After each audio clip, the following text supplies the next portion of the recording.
All right, shalom, greetings to each and every last one of you.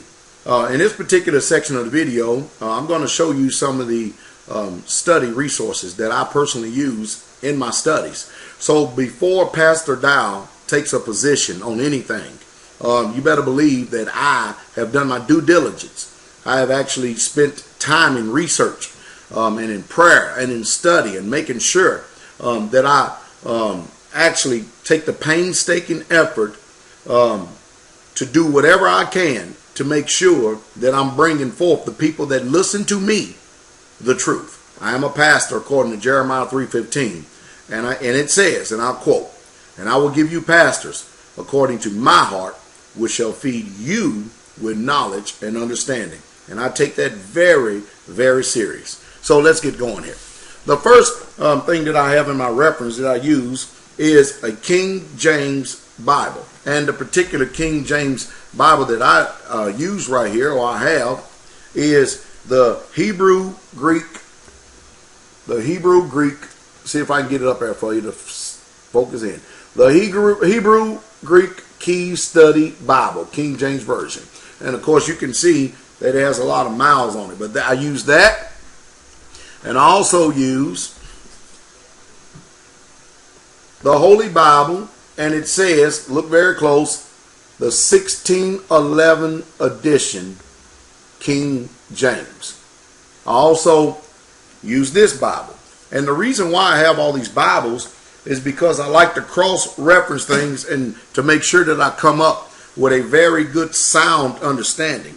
I also have the complete Jewish Bible that I use to check things with. Do you see that? The complete Jewish Bible. All right. I also use the original African Heritage Study Bible because I want to make sure I get a proper perspective from all resources, all sources. All right. Now, also along the Bible line, I use the parallel Apocrypha, which you can see on the side. If I can turn it up right, it actually shows you in this particular book right here all the different translations that are in this book that runs parallel with the Apocrypha. Now, a lot of people will say, Pastor Dowell, why in the world do you use the Apocrypha? And of course, I would often ask and say, what do you mean? And why are you asking me that question? Why do I use the Apocrypha? I mean, do you not think that that's strange? That somebody would ask me why? And they would say, well, I don't understand. I mean, it's not in your King James Version of the Bible. And I said, yeah, it is too. And they say, well, which one do you use? And so I immediately take them back to my 1611 King James Version of the Bible. And I'll show them that it is in the original 1611 King James Version of the Bible. And if I can get this camera to focus in, you see it? It says Apocrypha. Apocrypha. You see that? They were contained, them books, in the original Holy Bible 1611 King James Version. Now, who got inspired? I don't think anybody personally got inspired, but I think that some wicked men removed those books out of the Bible, and they did it for a reason. And now I know the reason, because I read the Apocrypha for myself. And so now I understand the reason why they've done certain things. I also have a Cambridge annotated study of the Apocrypha. All right. So if I'm looking up words and stuff, I want to make sure that I get a very sound and concrete evidence for what I'm speaking about. I also have a copy of, and I'll see if I can get up here, the Septuagint. The Septuagint with the Apocrypha. If I can get the camera to focus in on it, I don't think it's going to focus. We'll see if we can get it focused in. It doesn't look like it's going to try to focus, but you should be able to read it. It's the Septuagint with the Apocrypha. Now also, along with the Bibles, I have the Hes Haim, Tree of Life And this is a Hebraic of scriptures, Torah commentary. And it actually reads just like the Hebrew does. When you open this book up, you open it up from what we Americans call the back. And then we go to the front. But really, truthfully, this is the way that it actually operates. And that's how you read. So Genesis would be what you would normally call in the back of the book. But in this book, it's in the front of the book. All right. I also use the Aramaic, you hear that? English New Testament. Because, see, in our society, we haven't been told, and we don't know, that there was actually an Aramaic version of the New Testament way before there was ever any Greek. So I use the Aramaic English New Testament too, to also cross-reference to make sure that we come up with soundness. And then I also have another Bible right here. This is quickly becoming one of my favorites. Of course, it does have a strong messianic slant to it, but nevertheless, it's brutally honest in its translation and it's truthful. And it's another Bible right here I use, which is called the Scriptures. Do you see that? The Scriptures. And this is a pretty large one right here. Okay? Now, none of your studies will be complete without what I showed you earlier, the Strong's Exaltus Concordance of the Bible. You need a good Strong's. You need a one, and then not only that, you need to check Strong's out. You need to check them out. You need to check out and prove everything. That's why you have to have all these books, because knowledge has been hidden from us. Now, we go off into the different types of dictionaries and stuff that I use, which I don't really too much, use many of them, but I do use them because I when you read a modern day dictionary, you find out that they have changed a lot of words, and words have lost its meaning over time. And so they're trying to shape our minds and form our minds and mold our minds to today, to where we wouldn't have any idea how the people thought back then. So I have a Harper's Bible Dictionary, and it's a pretty old one. It's very old. You probably will have a rough time trying to find it out there.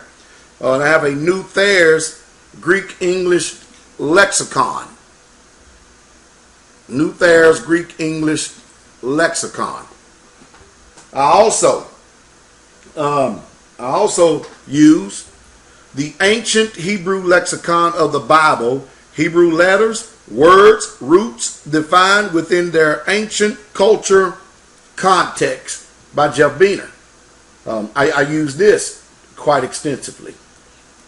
All right.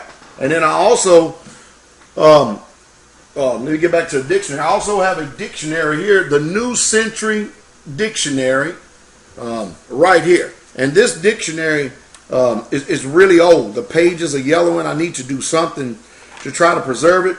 My parents gave me this. They handed this dictionary as well as another one down to me from actually my great grandfather. But this one has a particular copyright in it of 1948. So I have a 1948 dictionary. See, this is what dictionaries used to look like. So when you would talk about a dictionary, this is what they would look like. The New Century Dictionary. All right. And I also have a Webster's New 20th Century Dictionary of the English Language Unabridged. And you can see, so these are the dictionaries that I depend upon and I use. I use these. And this is a very old copy also. It's been handed down my family line. And as you can see, the pages are very old. They're yellowing, and I need to start to try to think of something to what I can do to preserve this. All right. And the copyright on this one, the first one came out in 1904, I believe, but the copyright on this one is 1953. This dictionary. See what the dictionaries used to look like? Now you can go buy little compact dictionaries, and you're definitely not going to fit all of them in there. From a historical point of view, I have right here Josephus, the complete works. The complete works of Josephus. And I also use the works of Josephus because I have to check out all these people who continually writing, they continually writing books about one particular author, so you're going to get different viewpoints. So you're going to put them all together. And then I also have a book called The Works of Philo. And my other book of Eusebius is out somewhere. I think my son has it.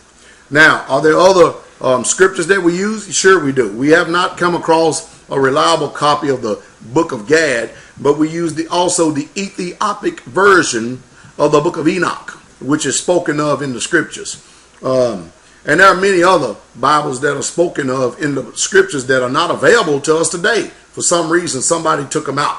But those are some of the study references that I personally use daily, every single day, in the morning time and during my devotion and my prayers to the Most High, Yah, and the elders here in our study. So when we take a position about something, you better believe that before we hastily speak, we have done our study. Now, let me answer this. A lot of people are kind of upset because those who gain a little bit of knowledge, sometimes we forget where we come from. Well, I haven't forgotten where I came from. I remember when my heart, and it still does till today, yearns and hungers and thirsts after righteousness. And so with some people, they have gotten so puffed up with knowledge that they can't even come down to a level to even try to teach somebody who is new into it. So a lot of good people are being chased away from Yeshua HaMashiach, Jesus the Christ, because of the religious spirits that a lot of people have developed. So I use interchangeably words that people are familiar with based on, when I speak to them, where they're at in their knowledge. Now here at Straightway, we speak to each other totally different than when we get out in the public venue, because we understand very well what we're doing. But I also realize that a lot of people have not had the opportunity nor the time to get into the position and place where we are. So when you hear me on videos using Jesus, Yahshua, Yahweh, every once in a while you may hear me say God, and very rarely you may even hear me say Lord. It depends on who am I talking to and what I'm talking about, because everybody don't have the same level of understanding. And us as being teachers, it does no good for us to be disciples of Christ, and yet we're not able to either come up or come down in order to reach the people. That's why I always say in my videos, give me the sinner. That's who I'm after, the sinner, the backslider in heart. Those who are sick and tired and been hurt by religion of all fashions. And they're sick and tired of that mess, because they really truly want to know the Messiah. They just don't want all the baggage and garbage that comes along with being a Pharisee, a modern day Pharisee or Sadducee. And that's why we're here, the Israelites of Straightway. So I hope that this day has been a blessing for you, and I hope that I've been able to help you out some way, somehow, is my prayers. The King is coming.